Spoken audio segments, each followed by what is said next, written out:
Here we go with number 23 in my series of video game movie reviews, with yet again another video game adaptation that nobody was asking for, from the always enigmatic Uwe Boll. Whoa. Did Uwe Boll just make a real movie?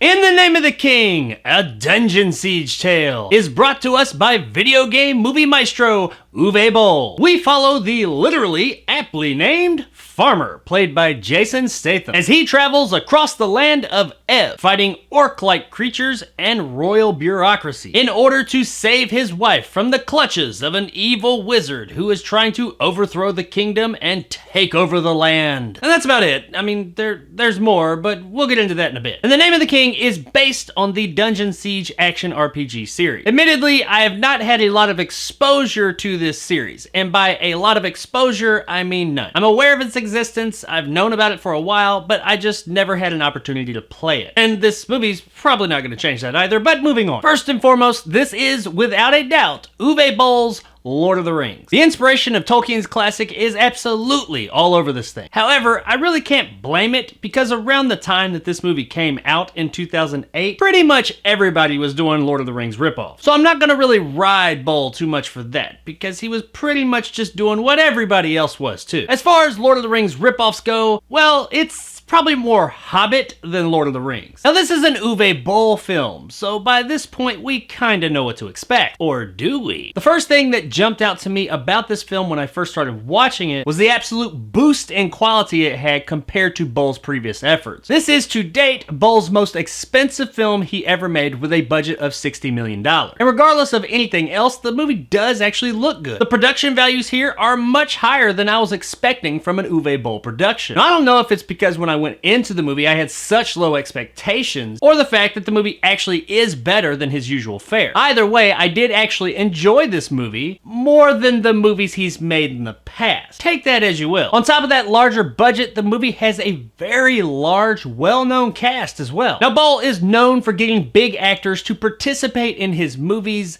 somehow. One assumes it's money, but typically he's working with a pretty small budget, so I really don't know, but somehow he gets big name actors to be in his movie. But this one exceeds all those previous efforts in the sheer amount of big name actors that are in the movie. There's a whole bunch of motherfuckers in this. Jason Statham, Lily Sobieski, Ron Perlman, Burt Reynolds, John Rhys-Davies, Matthew Lillard, Ray Liotta. The list goes on. And I will say that for the most part, these performers perform fairly well considering the material they have. It's not absolutely fucking terrible, I'll say that much. The vast majority of them are fine. They're pretty good. And for an Uwe Boll production, they are fucking amazing. Yes, I know there's a double standard there, but it is what it is. While the vast majority of everybody does a fairly good job, there are a couple of turkeys in the bunch. Burt Reynolds does a more or less okay job, though he does teeter here or there. Ray Liotta spends the entire movie just slathered in ham and cheese. And while his hammy-ass performance does kind of stand out in the movie, I will admit it was a bit entertaining. But then there's Matthew Lillard. Much like Lillard's previous video game movie effort, Wing Commander, here he is the weakest link. I've seen the guy be good in movies, so I know he has it in him. But this is not that movie. Lillard's performance in this movie is just grating, annoying, and just fucking bad. He is by far the worst part of the movie. And when you're the worst part of an Uwe Boll movie, that is pretty fucking bad. I understand that his character is supposed to be an annoying little shit, but he plays it in such an over-the-top, gratingly annoying way that you just hate every time he comes on screen, and he just seems like an annoying little fucking shit. Yeah, I know, he's supposed to be, but, you know, I think he went a little too far with it. Thankfully, his character, while not a central character, doesn't inhabit too much of the screen time. And overall, the performances we get from everybody else who do take up the majority of the screen time are pretty decent and serviceable. The story's okay. I mean, it's nothing we haven't seen before, and it definitely doesn't break any new ground. It is more or less a generic Lord of the Rings ripoff. However, it is executed fairly well, and having these more seasoned performers in the film does elevate it up a bit. It's not great, but it is definitely watchable. I mean, what can I say? It's not an absolute snooze fest, and it's not a fucking mess. And when it comes to an Uwe Boll movie, that's some high praise. As mentioned before, the special effects here definitely take advantage of the higher budget of this film. Who knew that Bull had it in him? I honestly thought that even if he had a $25 billion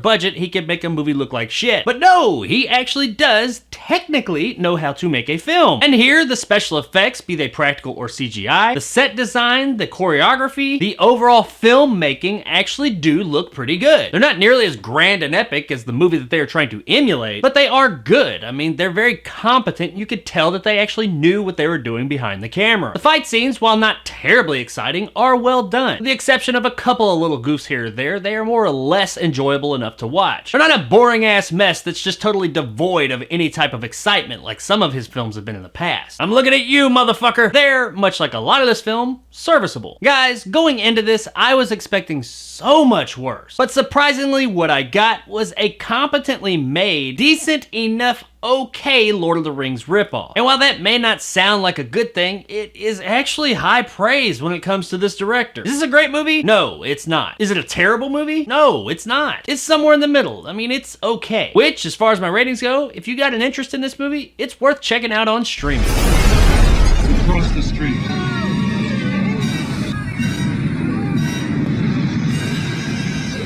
This is Uwe Boll's best movie to date. I'm not gonna take that from him. He actually made a real movie. Who knew? And if you're in the mood for some Lord of the Rings inspired cinema one night, and you don't mind a few hammy performances, then this one might be worth checking out one night. So there it is, guys, my review of In the Name of the King, a Dungeon Siege Tale. It's a long fucking name. If you enjoyed, want more content like this, hit that subscribe button and help my little channel grow. If you liked what I had to say, give me a like. If not, let me know in the comments below why. And as always, stay sexy, Eb. Tomorrow we gouge evil from its shell.